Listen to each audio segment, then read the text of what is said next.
Hello students, इस video में हम करेंगे chapter number 12 8 class. Chapter name is friction. Friction आपका एक टाइप का फोर्स ही है, जो कि हमने लास्ट जो चैप्टर है 11 चैप्टर उसमें किया था। Friction is a type of contact force. Friction को हिंदी में हम घर्षण बोलते हैं। तो कॉन्टैक्ट फोर्स है, तो पूरे इस चैप्टर के बारे में ही हमें स्टडी करना है। क्या है फोर्स ऑफ फ्रिक्शन, क्या इसके फ़ायदे हैं, कितने टाइप्स का फोर्स ऑफ फ्रिक्शन होता है और क्या इसके नुकसान है, और कहाँ कहाँ पे हमें ज़रूरत है फ्रिक्शन को कम और ज़्यादा करने की। तो देखिए क्या है आपका ये chapter. You might have seen a driver of a car और a truck slowing down the vehicle at a traffic signal. Traffic signal पे आपने देखा होगा जो भी ड्राइवर है वो क्या करते हैं, व्हीकल की जो स्पीड है उसको क्या कर लेते हैं, स्लो कर लेते हैं। You to slow down your bicycle whenever needed by applying brakes. आप भी क्या करते हैं, अपनी बाईसाइकिल है उसकी स्पीड को कम कर लेते हैं ब्रेक को अप्लाई करके। Have you ever seen thought why a vehicle slow down when brakes are apply. क्या कभी आपने सोचा है कि जब हम ब्रेक अप्लाई करते हैं तो जो स्पीड है वो कम क्यों हो जाती है। नॉट ओनली व्हीकल, खाली व्हीकल्स की ही बात नहीं है, कोई भी object moving over the surface of another object slow down when no external force is applied on it.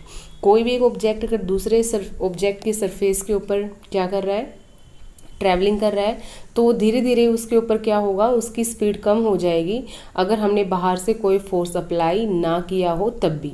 तो स्पीड कम होने का क्या रीज़न है, और धीरे से वो क्या हो जाएगी, एट लास्ट स्पीड कम होने के बाद स्टॉप हो जाएगी। Have you not seen a moving ball on the ground stopping after some time. जैसे कि आपने खुद ऑब्जर्व भी किया होगा या फिर आपने देखा भी होगा, जैसे कि हम जब बॉल खेलते हैं या कोई भी आपका क्रिकेट बॉल या बास्केटबॉल, तो उस टाइम पे क्या होता है कि जब बॉल फेंकी जाती है उसको हिट किया जाता है, धीरे धीरे धीरे वो क्या हो जाती है, उसकी स्पीड कम हो जाती है। तो ऐसा क्या रीज़न है कि जो स्पीड है बॉल की कम हो गई। या फिर when do you slip when we step on a banana peel. और जब बनाना का जो छिलका है अगर उसके ऊपर हम पैर रखते हैं तो हम स्लिप कर जाते हैं। Why is it difficult to walk on a smooth and wet floor. एक स्मूथ और जो गीला फ्लोर है, जो चिकना सतह है फर्श की, उस पर चलना डिफ़िकल्ट क्यों है। तो इन सभी का जो रीज़न है वो क्या है, आपका फ्रिक्शन फोर्स है। ठीक है, जहाँ पे फ्रिक्शन फोर्स ज़्यादा होगा वहाँ पे चलना क्या हो जाएगा, मुश्किल हो जाएगा। और जहाँ पे फ्रिक्शन फोर्स कम होगा वहाँ पे हम इजीली क्या कर सकते हैं, चल सकते हैं। जैसे कि बनाना पील की बात आई थी, गिर के हो जाते हैं बनाना पील के ऊपर, क्योंकि वहाँ पे क्या हो जाएगा, फ्रिक्शन कम हो जाएगा। जो केले का जो छिलका है वो कैसा होता है, चिकना होता है, जिसकी वजह से हम क्या कर जाते हैं, वहाँ पे स्लिप कर जाते हैं। तो उन्होंने यही बोला है, how will you find the answers to such question in this chapter. ठीक है, आप इस चैप्टर के अंदर क्या करेंगे, इस तरह के क्वेश्चंस के आंसर फाइंड आउट करेंगे। वैसे मैंने आपको बता दिया है, ये सभी जो आपके क्वेश्चंस यहाँ पे उठे हैं, जैसे कि चलती हुई बॉल रुक गई है, या फिर ब्रेक लगाने से गाड़ी रुक गई है, व्हीकल स्टॉप हो गया है, तो उसके पीछे का रीज़न क्या है, आपका फोर्स ऑफ फ्रिक्शन। तो फोर्स ऑफ फ्रिक्शन के बारे में बात की गई है इस एक्टिविटी के अंदर भी आपकी। इस एक्टिविटी में देखिए क्या है आपको क्या करना है, एक टेबल लेनी है। टेबल जैसे कि आपको दिख रही है, यहाँ पे टेबल पे क्या रखी हुई है, बुक रखी हुई है। ये बुक रखी हुई है, आपको क्या करना है, हाथ से इसके ऊपर फोर्स लगाना है। जैसे आप फोर्स लगाएंगे तो पहले तो इसकी पोजीशन ये थी, अब इसकी पोजीशन क्या हो गई है, ये हो गई है। कुछ टाइम के लिए चली, कुछ दूरी के लिए, उसके बाद ये क्या हो गई है, स्टॉप हो गई है। तो ये फर्स्ट सिचुएशन है। सेकंड सिचुएशन में भी क्या बताया गया है आपको, सेकंड सिचुएशन में भी आपको क्या किया गया है, अब बुक के ऊपर जो फोर्स लगाया गया है वो अपोजिट डायरेक्शन से लगाया गया है। किस डायरेक्शन से लगाया गया है, अपोजिट डायरेक्शन से। उसमें भी क्या होगा, कुछ टाइम के लिए आपकी बुक चलेगी और उसके बाद वो क्या हो जाएगी, स्टॉप हो जाएगी। ठीक है, तो देखिए यहाँ पे भी आपका सेम यही है, ये बुक है आपकी, और यहाँ पे फोर्स लगाने के बाद यहाँ पे आ चुकी है आपकी बुक। तो यहाँ पे कौन सा फोर्स है जो कि बुक को चलने से रोक रहा है। थोड़े टाइम के लिए तो बुक चली है, थोड़ी डिस्टेंस कवर की, उसके बाद जो बुक रुक गई है, तो कौन सा फोर्स है जो यहाँ पे अप्लाई हो रहा है, वो है आपका force of friction. Force of friction actually है क्या, जो ऑब्जेक्ट की जो स्पीड है उसको क्या कर दे, कम कर दे। ठीक है, दो सरफेस के जो सरफेस भी कैसे जो कॉन्टैक्ट में आए, उनके बीच में जो फोर्स लगता है उस फोर्स को हम क्या बोलते हैं, फोर्स ऑफ फ्रिक्शन। उसके बाद नेक्स्ट देखिए, You saw that if you apply the force along the left, friction also act along the right. अगर आप लेफ्ट साइड में फोर्स ऑफ फ्रिक्शन आप फोर्स लगा रहे हैं तो फोर्स ऑफ फ्रिक्शन किस डायरेक्शन में लग रहा है, राइट डायरेक्शन में। और अगर राइट डायरेक्शन में बुक को मूव कर रहे हैं तो फोर्स ऑफ फ्रिक्शन किस डायरेक्शन में लग रहा है, लेफ्ट डायरेक्शन में। तो दोनों ही केसेस के अंदर, ठीक है, जब आप लेफ्ट में लगा रहे हैं तो राइट में फ्रिक्शन लग रहा है, राइट में से आप बुक को मूव करवा रहे हैं तो लेफ्ट में फ्रिक्शन लग रहा है। तो फ्रिक्शन फोर्स हमेशा लगता कैसा है, अपोजिट डायरेक्शन में। कैसी डायरेक्शन में, अपोजिट। जिस डायरेक्शन में आपने फोर्स अप्लाई किया है उसके अपोजिट डायरेक्शन में क्या लगेगा, फोर्स ऑफ फ्रिक्शन। जैसे मान लिया कि आपने, ये है आपकी बुक, आपने फोर्स लगाया है इस डायरेक्शन में, ठीक है, इसको बुक को मूवमेंट करवाने के लिए, तो फ्रिक्शन फोर्स किस डायरेक्शन में लगेगा, अपोजिट डायरेक्शन में, ठीक है। तो किस डायरेक्शन में लगेगा आपका, अपोजिट डायरेक्शन में। Is the friction the same for all the surface, does it depend on the smoothness of the surface, let us find out. तो आगे उन्हें क्वेश्चन किया है कि जो फ्रिक्शन है क्या वो सरफेस के ऊपर डिपेंड करता है। अगर सरफेस स्मूथ है और रफ है तो क्या फ्रिक्शन की वैल्यू कम ज़्यादा होगी, ये हमें चेक करना है यहाँ पे। तो नेक्स्ट आपको यही बताया गया है, फैक्टर्स अफेक्टिंग द फ्रिक्शन। कौन से ऐसे फैक्टर्स हैं जो फ्रिक्शन को अफेक्ट करते हैं, मतलब जो सरफेस है उसकी बात ही करेंगे हम यहाँ पे। तो हमें करना क्या है इस एक्टिविटी के अंदर, एक हमें क्या लेनी है, ब्रिक लेनी है, ईंट लेनी है हमें, उसको हमें क्या करना है, टाई कर लेना है एक धागे के साथ। और यहाँ पे जो आपको ये इंस्ट्रूमेंट नज़र आ रहा है इसको हम क्या बोलते हैं, स्प्रिंग बैलेंस बोलते हैं। ये है आपका स्प्रिंग बैलेंस। इसका काम क्या होता है, फोर्स को चेक करना, फोर्स की रीडिंग देता है हमें ये। तो यही बताया गया, आपको एक ब्रिक लेनी है, उसको टाई कर लेना है। ब्रिक को एक साइड से आपको स्प्रिंग बैलेंस से टाइट कर लेंगे और स्प्रिंग बैलेंस से टाई करने के बाद आप वहाँ से क्या करेंगे, फोर्स अप्लाई करेंगे। जैसे ही फोर्स अप्लाई करेंगे तो ब्रिक क्या होगी, चलना शुरू कर देगी, क्योंकि आप उसको अपनी तरफ खींच रहे हैं तो ब्रिक चलेगी। तो इससे आप किस चीज़ को माप पाएंगे, फोर्स ऑफ फ्रिक्शन को, क्योंकि फोर्स ऑफ फ्रिक्शन किसके बीच में लगा है, जहाँ पे आपने ब्रिक को रखा है वहाँ पे, और जो आपने जो ब्रिक है उन दोनों के बीच में, जहाँ पे रखी गई है वो सरफेस, ये सरफेस, और जो ब्रिक का जो पोर्शन जो ज़मीन के साथ टच में है जहाँ पे उसको रखा गया है वो सरफेस। तो दोनों सरफेस के बीच में क्या लगा है, फोर्स ऑफ फ्रिक्शन।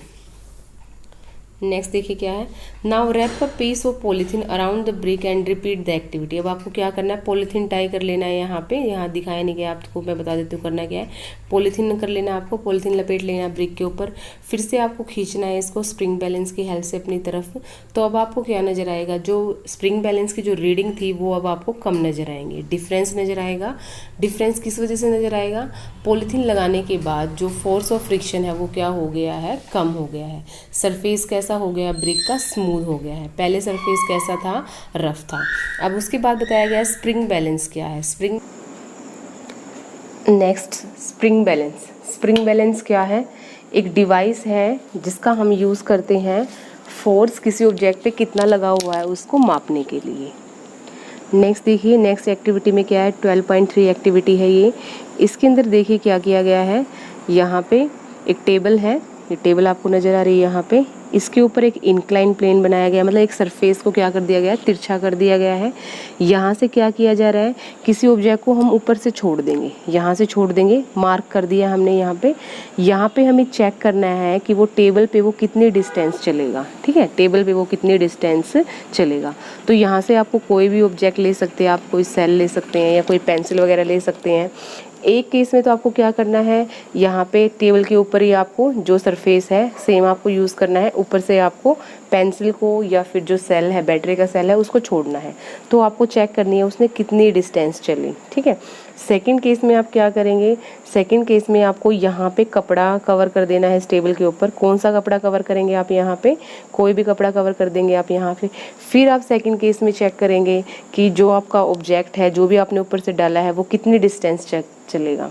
तीसरे केस में आपको क्या करना है, यहाँ पे थर्ड केस में आप यहाँ पे सैंड बिछा देंगे इस पूरे टेबल के ऊपर, और ऊपर से आप किसी ऑब्जेक्ट को छोड़ेंगे जिसके आपको चेक करना है कितना फ्रिक्शन लगा है, और फिर आपको चेक करेंगे कि वो कितनी डिस्टेंस चला है। तो देखिए सबसे ज़्यादा डिस्टेंस है जो ऑब्जेक्ट वो किस में चलेगा, जिसमें जो सरफेस है वो कैसा होगा, स्मूथ होगा। जितनी ज़्यादा रफनेस बढ़ती जाएगी, देखिए आपको सेकंड यही बताया गया है, कपड़ा रख दिया गया है, उसकी डिस्टेंस देखो फर्स्ट केस में तो क्या थी, सबसे ज़्यादा डिस्टेंस चला आपका ये जो सेल है। दूसरे जो आपका केस है वहाँ पे जो डिस्टेंस हो गई है कपड़ा रखने के बाद थोड़ी कम हो गई है, स्मूथनेस कम हो गई है। अगर हम सैंड रख देंगे तो इसकी जो डिस्टेंस है बैटरी के सेल की वो क्या हो जाएगी, और कम हो जाएगी। ठीक है, तो जो सेल है वो क्या करेगा, अलग अलग डिस्टेंस कवर करेगा अलग अलग सरफेसेस के ऊपर। तो यही बताया गया आपको, in which case the distance cover the minimum. तो किस में होगी मिनिमम, जब आपका सरफेस कैसा होगा, ज़्यादा रफ होगा। और किस केस में आपका जो पेंसिल सेल है वो ज़्यादा डिस्टेंस कवर करेगा, जब सरफेस कैसा होगा, स्मूथ होगा। तो यहाँ पे हमें डिस्कस करना है ऐसा क्या हुआ कि जो डिस्टेंस थी वो कम ज़्यादा हुई। तो डिस्टेंस किसके ऊपर डिपेंड करती है, नेचर ऑफ सरफेस के ऊपर डिपेंड करेगी। ठीक है, तो नेचर ऑफ सरफेस क्या में होगा कि आपका फ्रिक्शन फोर्स अप्लाई होगा। जितना ज़्यादा स्मूथ सरफेस होगा उतना ही फ्रिक्शन क्या हो जाएगा, कम हो जाएगा। अब देखिए ऐसा क्या होता है, मान लिया आपका ये एक सरफेस है, दिखने में आपको दिख रहा है कि प्रॉपर ये स्मूथ सरफेस है, लेकिन एक्चुअली में उसके ऊपर क्या होती है, इरेगुलरिटीज प्रेजेंट होती है। कहीं से सरफेस ऊंचा होगा, कहीं से सरफेस नीचा होगा। इसके ऊपर आप जो दूसरी चीज़ रखेंगे उसको दूसरे कलर से मार्क कर देते हैं।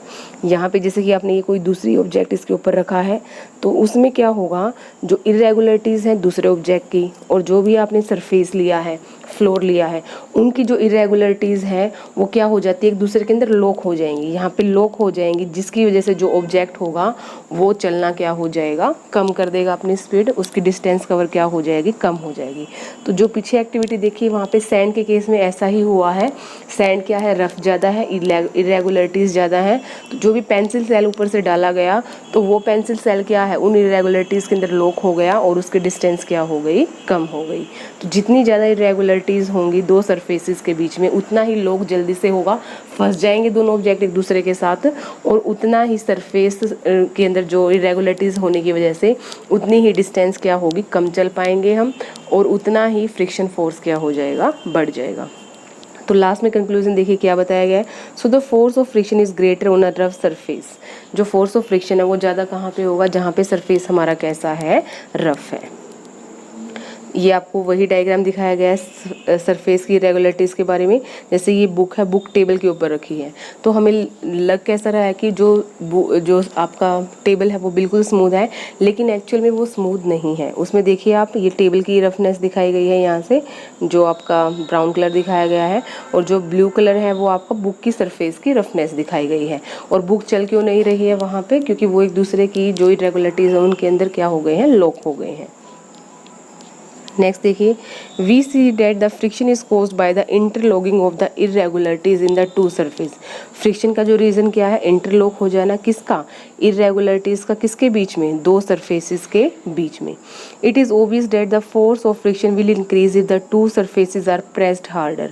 अगर दो सरफेस को हार्डर प्रेस किया जाए एक दूसरे के ऊपर तो फोर्स ऑफ फ्रिक्शन क्या हो जाएगा, ज़्यादा हो जाएगा। जैसे कि इन्होंने एग्जाम्पल लिया है, you can experience it by dragging a mat when nobody is sitting on it और when a person is sitting on it. जैसे मान लिया कि कोई चटाई है, उसके वो खाली आपको खींचना है तो आराम से खींच पाएंगे आप, लेकिन कोई अगर उसके ऊपर बैठा हुआ है और तब आपको उसको खींचना है तो आपके लिए क्या हो जाएगा, खींचना मुश्किल हो जाएगा। ठीक है, तो इसका मतलब क्या है, जब प्रेशर बढ़ा दिया जाएगा किसी सरफेस के ऊपर तो फोर्स ऑफ फ्रिक्शन क्या हो जाएगा, बढ़ जाएगा।